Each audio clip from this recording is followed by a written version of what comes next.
Today I'm about to discuss the types of DC generators. First and foremost, separately excited generator. As you can see in the diagram, the field and the armature are separate.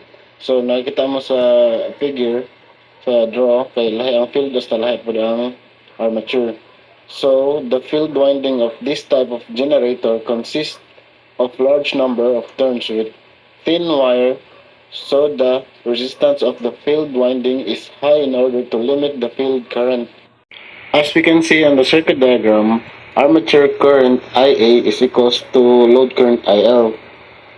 Therefore, the terminal B is generated at the load is given by where E is induced EMF, where armature current is equals to PL divided by VL, and armature current is equals to load current, and then E is equals to V plus IA RA. IA and RA is equals to armature resistance drop.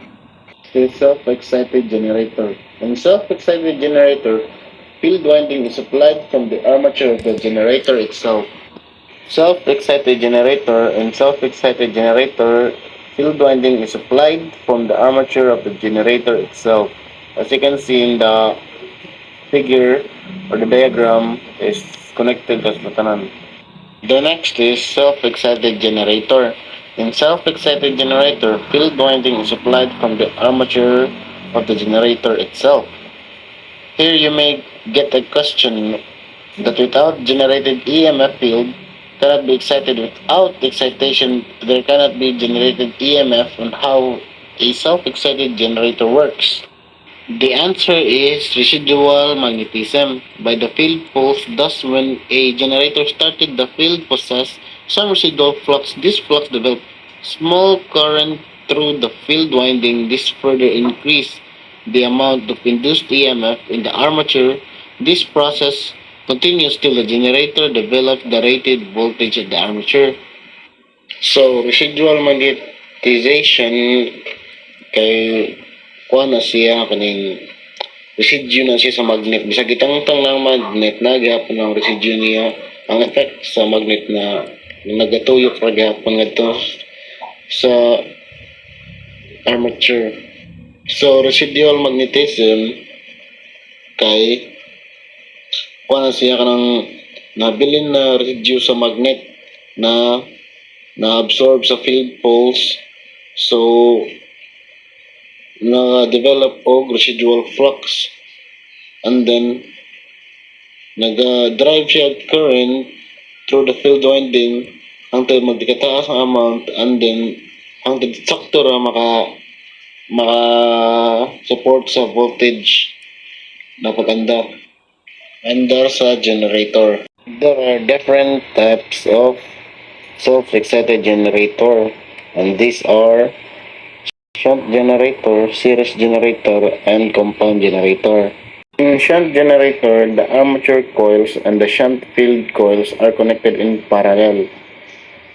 So the resistance of the series field winding is very small with less number of turns and thick cross section of wire. So in shunt generator is similar to field winding of separately excited generator with large number of turns. So pare-pareha og field winding ang separately og ang shunt generator. So let shunt field current ISH is equals to volt load VL over shunt field resistance RSH. Armature current IA is equals to load current IL plus field current ISH. And then the field current is equals to V over RSH. Therefore, the terminal voltage V generated at the load is given by E is equals to V plus IA and RA. Series generator. The armature coils and the sense field coils are connected in series. So as you can see in the figure, the armature coils and the sense field coils are connected. So sumpara ang armature and ang field coils.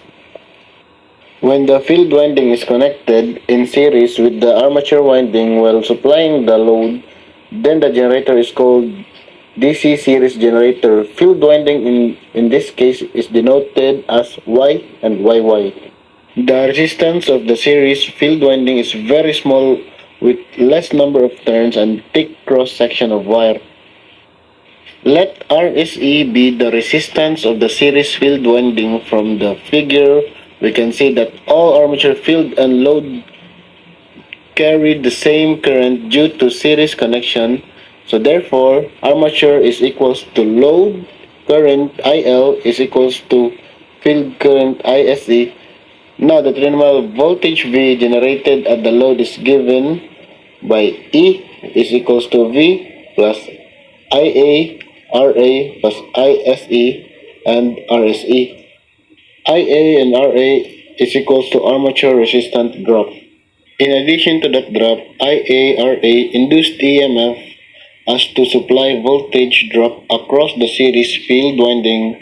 Also, that is ISE and RSE is equals to series field resistance drop. DC compound generator is the combination of both DC shunt and series generator. By this combination of connections, there are two types of DC compound generators, and they are long shunt and short shunt generator. In long shunt generator, the series field coils are connected in series with the armature coils, while the shunt field coil are connected across the series combination. So as you can see sa ato figure is nagsumpay ang armature coils hanggang shunt field coils. So, series field current ISC is equals to armature current IA, and the armature current is the sum of the shunt field current ISH and load current IL. So, the shunt field resistance ISH is given by the load voltage divided by the shunt field resistance RSH. Therefore, the voltage equation for the long shunt generator will be the same as the series generator, and to be E is equals to V plus IA, RA plus ISC and RSC. In short shunt generator, the shunt field winding is connected to the armature winding. In this generator, series field current ISE is equals to load current IL, and the armature current is the sum of the series field current and the shunt field current. Here in the shunt field resistance ISH is given by EMF induced E without armature resistance drop divided by the shunt field resistance RSH.